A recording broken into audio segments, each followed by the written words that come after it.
In this research hangar at the German Aerospace Centre, planes are equipped with experimental tools and devices that need to be tested during a real flight. It's not as straightforward as wind tunnels and scale models, but the data provided by real flights is much more accurate. Here we're in the Flight Operations Center. What you see here are several aircraft used as test platforms for various kinds of research projects that involve various partners. Christine is in charge of a series of flights that are part of a European research project to improve optical measurement tools. The team has set up a powerful laser that zaps the clouds, allowing the cameras to photograph water particles during the flight.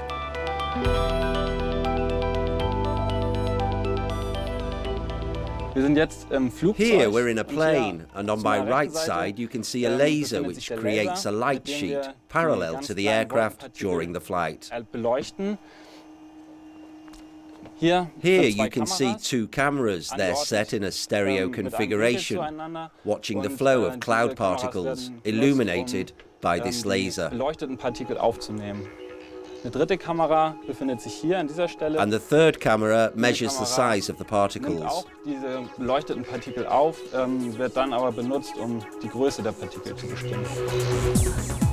This technology, known as particle image velocimetry, allows us to see with high resolution how any modification affects the aerodynamic qualities of the plane. This is where the laser beam comes from, pointing in the flight direction across the field of view of two cameras. The cloud particles, which we're observing and whose motion we're capturing, scatter the laser light, and the cameras record the image from which we can derive velocity vectors.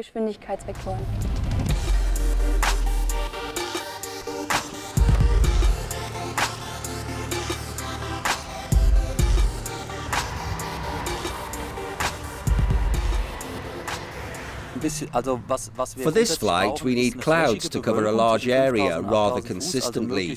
It shouldn't be too windy, so our flight characteristics can remain constant. Even though we need the clouds, it shouldn't be raining.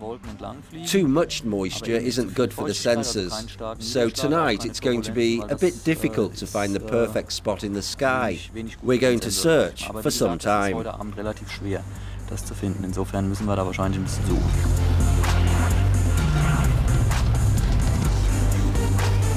As soon as the plane reaches the clouds, researchers turn on the laser and the high-speed cameras start taking pictures.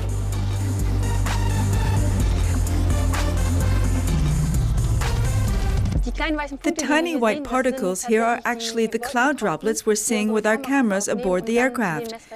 They're sent to these computers, and based on this data we can analyze the motion of the particles and derive their velocities. After around 2.5 hours in the air, the plane returns to the hangar. Here, special software reveals the structure of the airflow from the recorded movement of individual particles. It's very important for the aircraft industry to know the exact aerodynamic around the plane. That's why the industry is hugely interested in the technology which we're developing in this project, the particle image velocimetry.